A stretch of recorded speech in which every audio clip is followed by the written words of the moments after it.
Hello दोस्तों, मैं engineer अचल शर्मा स्वागत करता हूं आपके अपने YouTube channel life high study point पे। देखिए, आज की जो अपने पास क्विज है वो हरियाणा लाइनमैन का पेपर है, वहां से उठाया गया क्वेश्चन है कि मैं इसके सॉल्यूशन आपको 2 पार्ट्स में कराऊंगा, पार्ट फर्स्ट और पार्ट सेकंड में। ठीक है, तो अभी हम पार्ट फर्स्ट की बात कर लेते हैं। तो पहले क्वेश्चन से जो हम स्टार्ट करते हैं, देखिए पहला क्वेश्चन जो है अपने पास वो है, यदि दो प्रतिरोध R1 तथा R2 श्रृंखला में जुड़े हैं तो उनका आर इक्विवेलेंट क्या होगा। ये सभी जानते हैं, श्रेणी क्रम में जो रेजिस्टेंस का जो अपने पास फॉर्मूला होता है वो क्या होता है, R1 प्लस R2। तो इसको थोड़ा सा डिस्कस कर लेते हैं, कुछ इंपॉर्टेंट फैक्ट जो है अपने पास वो जान लेंगे यहाँ से। ठीक है,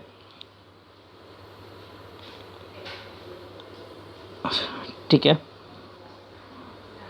यहाँ देखिए अपने पास मैं दो रेजिस्टेंस कंसिडर करता हूँ।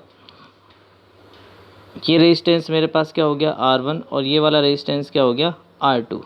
ठीक है, ये R1 हो गया और ये रेजिस्टेंस क्या हो गया, R2। एक वोल्टेज सोर्स और कंसिडर कर लेता है। ये वोल्टेज सोर्स अपने पास क्या हो गया, यहाँ पर ये V वोल्टेज सोर्स यहाँ पर यूज़ कर लिया। अब देखिए यहाँ इस सर्किट से जो करंट फ्लो होगा वो होगा I। ठीक है, यहाँ जो ड्रॉप होगा अपने पास वोल्टेज V1 आ गया और यहाँ पर ड्रॉप क्या आ गया, V2 आ गया। ठीक है, अब देखिए टोटल वोल्टेज क्या होगा, सीरीज सर्किट में एडिटिव होता है, यानी कि V मेरे पास होना चाहिए किसके बराबर, V1 प्लस V2। ठीक है, अब जैसा आपको मालूम है ओम्स लॉ के अकॉर्डिंग V इक्वल्स टू क्या होता है, IR। ठीक है, इसी तरीके से मेरे पास जो V1 होगा I इंटू R1, क्योंकि इस सर्किट में करंट जो है वो तो दोनों रेजिस्टेंस के अक्रॉस ही क्या रहेगी, इक्वल। इसी तरीके से V2 जो होगा अपने पास वो क्या होगा, IR2। ठीक है, तो यहाँ टोटल वोल्टेज जो होगा वो क्या है, V बराबर V1 प्लस V2, तो वैल्यू रख दें IR1 प्लस IR2। तो यहाँ देखिए I कॉमन आ जाएगा तो यहाँ रेजिस्टेंस आ जाएगा अपने पास इक्वलेंट R1 प्लस R2, ये इस तरीके से आता है। ठीक है, तो यहाँ दो फैक्ट याद रखेंगे आप। तो एक तो करंट क्या होता है, इक्वल होता है, वोल्टेज क्या होता है, श्रेणी में, दोनों में एडिटिव होता है। ठीक है, क्लियर ये बात। अब देखिए वोल्टेज जो डिपेंड करेगा वो रेजिस्टेंस पे डिपेंड करेगा। रेजिस्टेंस की वैल्यू ज़्यादा होगी तो वोल्टेज ज़्यादा, और रेजिस्टेंस की वैल्यू कम होगी तो कम। तो ये बात याद रखनी है आपको कि जो श्रेणी क्रम संयोजन है रेजिस्टेंस का, उसमें अपने पास जिस रेजिस्टेंस की वैल्यू ज़्यादा होगी उसमें वोल्टेज ज़्यादा होगा, और जिस रेजिस्टेंस की वैल्यू कम होगी उसमें वोल्टेज कम होगा। सेकंड क्वेश्चन की तरफ चलते हैं। प्रतिरोध की मूल इकाई है। देखिए प्रतिरोध की जो मूल इकाई होती है वो क्या होती है, ओम होती है।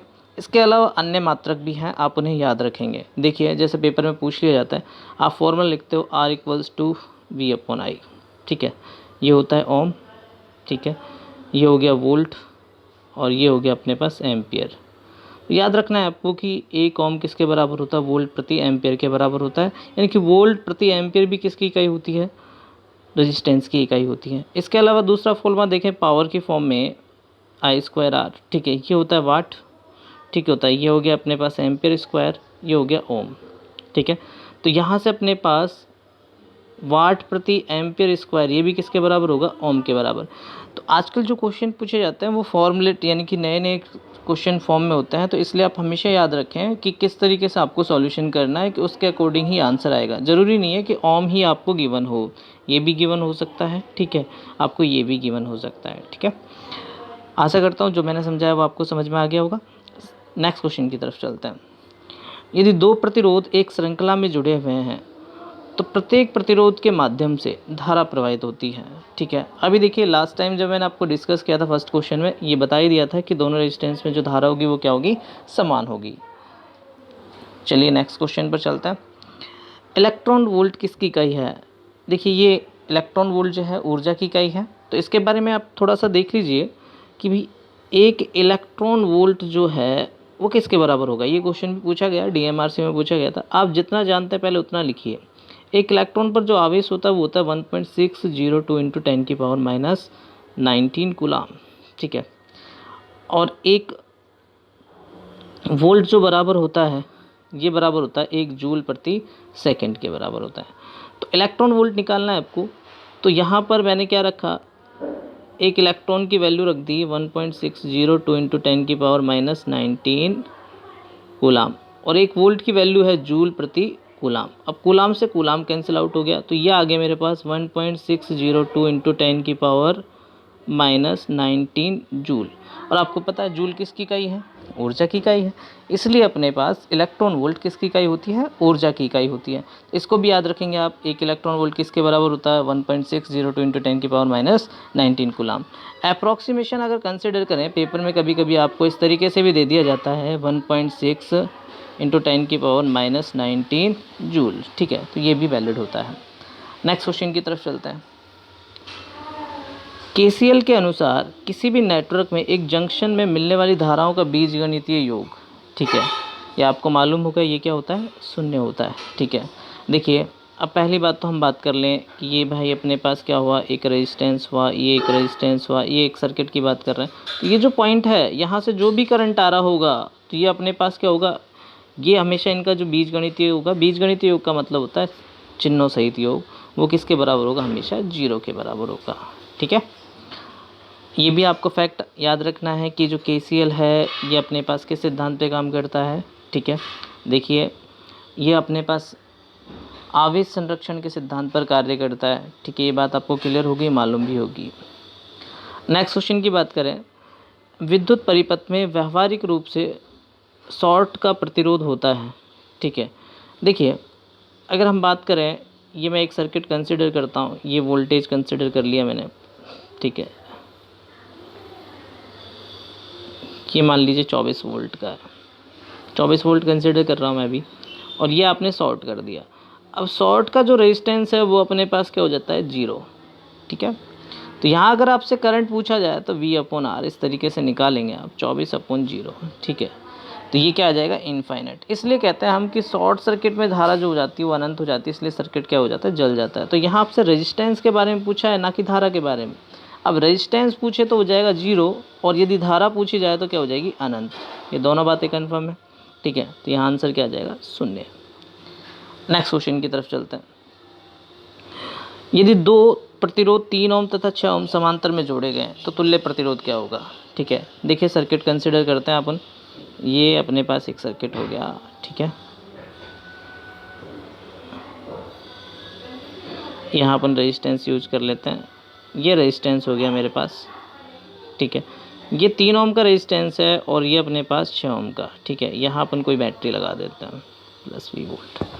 ये दोनों श्रेणी क्रम में है, लेकिन हमारे पास सर्किट जो है उसमें क्या दिखा हुआ है?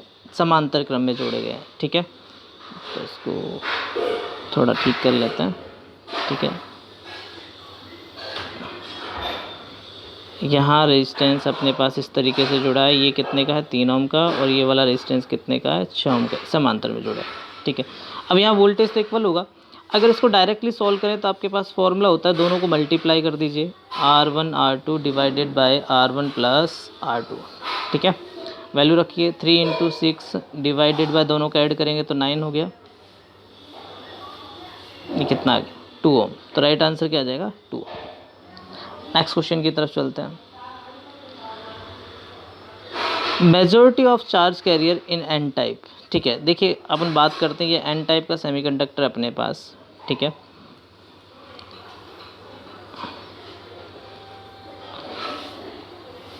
तो यहाँ एन टाइप के जो सेमीकंडक्टर हैं इसमें 2 तरह के आवेश होंगे। ठीक है, जो नेगेटिव हैं ये होंगे मेजॉरिटी चार्ज कैरियर, जिन्हें आप क्या बोलते हैं? बहुसंख्यक आवेश वाहक, जो कि इलेक्ट्रॉन बोलते हैं। ठीक है, और जो अल्पसंख्यक आवेश वाहक होंगे, ठीक है, उन्हें आप माइनॉरिटी बोलते हैं, वो होंगे अपने पास होल्स। तो यहाँ पूछा है majority charge carriers. Majority charge carriers क्या हो जाएंगे? इलेक्ट्रॉन। नेक्स्ट क्वेश्चन की तरफ चलते हैं। The most common semiconductor material is, ठीक है, जो सबसे ज़्यादा अपने पास यूज किया जाता है वो अपने पास यूज किया जाता है सिलिकॉन। तो राइट आंसर क्या हो जाएगा? बी। अब देखिए सिलिकॉन हुआ अपने पास, जर्मेनियम हुआ। ठीक है, इसका कट इन वोल्टेज 0.7 वोल्ट होता है, इसका कट इन वोल्टेज 0.3 वोल्ट होता है। ठीक है, ये टेम्परेचर ट्रिगरिंग से ही ऑन हो जाता है, इसलिए ज़्यादातर जर्मेनियम के नहीं बनाए जाते। कट इन ऑफ वोल्टेज किसका ज़्यादा होता है? सिलिकॉन का होता है, इसलिए ज़्यादातर सिलिकॉन प्रेफर किया जाता है। नेक्स्ट क्वेश्चन की तरफ चलें। नेक्स्ट क्वेश्चन है the maximum number of electron which are present in M shell. ठीक है, तो पहले आपको पता होना चाहिए सेल कितने होते हैं। सेल होते हैं K L M N। ओ, इस तरीके से सेल चलते हैं। तो ये तीसरे नंबर का सेल है आपके पास, ठीक है। और कक्षकों में इलेक्ट्रॉन की स्थिति पता लगाने वाला सूत्र होता है 2n², ठीक है। 2n की वैल्यू अपने पास है 3, 3 का स्क्वायर कितना होता है 9, 9 को मल्टीप्लाई किया तो ये कितना आ गया 18। तो राइट आंसर क्या हो जाएगा अपने पास 18, ठीक है। नेक्स्ट क्वेश्चन की तरफ चलते हैं। The total number of sub orbit which are present in K shell, ठीक है। देखिए के सेल जो होता है अपने पास, वहाँ टोटल उपकक्षक जो होते हैं, उपकक्षक जैसे आपको बात करें S P D F, ये उपकक्षक होते हैं। इसमें 2 इलेक्ट्रॉन होते हैं, इसमें 6 इलेक्ट्रॉन होते हैं, इसमें 10 होते हैं, इसमें अधिकतम इलेक्ट्रॉन होते हैं 14, ठीक है। तो यहाँ जो सेल होता है वो बस कौन सा प्रेजेंट होता है S, यानी कि एक ही उपकक्षक होता है। तो राइट आंसर हो जाएगा अपने पास ए। नेक्स्ट क्वेश्चन की तरफ चलें। Which of the following is donor impurity element of N type semiconductor, या निम्नलिखित में से किस धातु अपद्रव्य का उपयोग एन टाइप अर्धचालक बनाने में किया जाता है। तो यहाँ आपसे पूछा गया है कि भी एन टाइप का जो सेमीकंडक्टर है ये बनाने के लिए आप किस प्रकार की अशुद्धि वहाँ मिलाएंगे। तो ये बात आपको मालूम है कि पंच संयोजी अशुद्धि मिलाएंगे, पंच संयोजी। इंग्लिश में अगर इसे बोला जाए तो इसे बोलते हैं पेंटावैलेंट, ठीक है। और इसका मैं सबसे आपको आसान तरीका बताता हूँ कि अशुद्धियाँ याद रखने का तरीका जो होता है वो आप कैसे याद रखेंगे, ठीक है। जो पंच यानी कि पेंटावैलेंट जो अशुद्धियाँ होती हैं, तो उसके लिए मैंने आपको एक ट्रिक भी बताई है, ठीक है। तो वो होती है अपने पास, इसे आप बाप के नाम से याद रख सकते हैं। बी का मतलब होता है यहाँ बिस्मत, ए का मतलब होता है एंटीमनी, दूसरे का मतलब होता है आर्सेनिक, और पी का मतलब होता है फास्फोरस, ठीक है। तो यहाँ देखिए बोरॉन नहीं है, ठीक है। तो यहाँ अपने पास कौन सा ऑप्शन मिल गया, फास्फोरस। तो राइट आंसर क्या हो जाएगा, फास्फोरस। तो इन चारों में से आपको कोई एक ऑप्शन मिल जाएगा, ठीक है। नेक्स्ट क्वेश्चन की बात करें। A reverse bias diode is considered, ठीक है। रिवर्स बायस जो डायोड होता है वो हमेशा कुचालक की तरह कंसिडर किया जाता है, क्योंकि वो रिवर्स बायस में काम नहीं करता। नेक्स्ट क्वेश्चन देखते हैं। एक सिलिकॉन पीएन जंक्शन के लिए रोध विभव होता है। देखिए मैंने बताया था अभी आपको कि जो कट इन वोल्टेज होता है सिलिकॉन के लिए वो 0.7 होता है और जर्मेनियम के लिए 0.3 वोल्ट होता है। नेक्स्ट क्वेश्चन जो है, वह बिंदु जहां पीएन जंक्शन डायोड का अग्र अभिलक्षण डीसी लोड लाइन के एक दूसरे को काटते हैं, ठीक है। तो यहाँ पूछा गया है कि जो डीसी लोड लाइन का जो अपने पास एक दूसरे को काटते हैं, ये बिंदु जो होता है इसको क्यू पॉइंट या क्यूशेंट पॉइंट बोला जाता है, ठीक है। तो राइट आंसर होगा बी। इसको किस तरीके से प्लॉट किया जाता है ये इलेक्ट्रॉनिक्स के लेक्चर में देखेंगे आप। Next, Zener diode are widely use as regulator, ठीक है। देखिए जिनर डायोड का उपयोग जो किया जाता है वोल्टेज रेगुलेटर में किया जाता है, ठीक है। तो यहाँ राइट आंसर आएगा ए।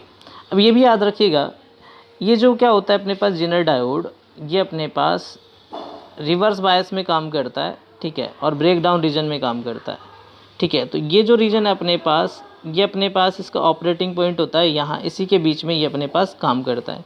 तो इसके बारे में हम डिस्कस करेंगे। नेक्स्ट क्वेश्चन है अपने पास, द लॉजिकल इन्वर्जन और complement is presented by operator. देखिए इन्वर्जन यानी कि पूरक जो होता है अपने पास वो नॉट गेट में प्रेजेंट होता है, ठीक है। अब नॉट गेट का सिंबल जो होता है वो इस टाइप का होता है, ठीक है। अगर आप यहाँ इनपुट डालोगे तो ये आउटपुट में आपको क्या दिखाएगा, ए बार दिखाएगा, ठीक है। और ये इसका मतलब ये है कि 0 डालोगे तो ये आपको 1 दिखाएगा और 1 डालोगे तो 0 दिखाएगा, ठीक है।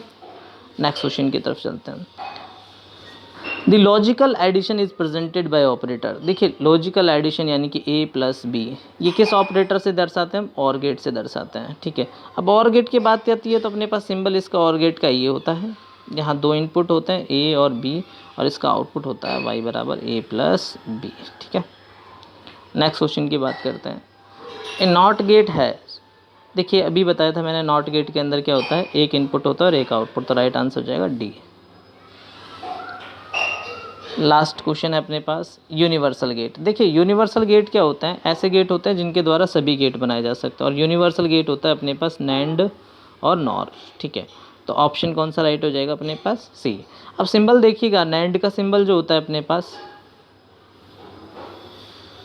ये नैंड गेट का सिंबल है अपने पास, ठीक है। ये इनपुट हो गया ए, ये बी हो गया, आउटपुट हो जाएगा इसका ए डॉट बी का बार। इसी तरीके से नॉर गेट की बात करें, नॉर गेट का सिंबल होता है, इनपुट होंगे ए बी, इसका आउटपुट हो जाएगा y बराबर ए प्लस बी का बार। तो देखिए ये आज के अपने पास इंपॉर्टेंट क्वेश्चन थे जो कि हरियाणा लाइनमैन के पेपर के क्वेश्चन थे। इससे आगे के क्वेश्चन जो है वो मैं आपके कल के क्विज में कराऊंगा। आप जितना ज़्यादा हो सके अपने पास एजुकेशनल ग्रुप में इस वीडियो को शेयर कीजिए और लाइक और कमेंट करते रहें। Okay, thank you.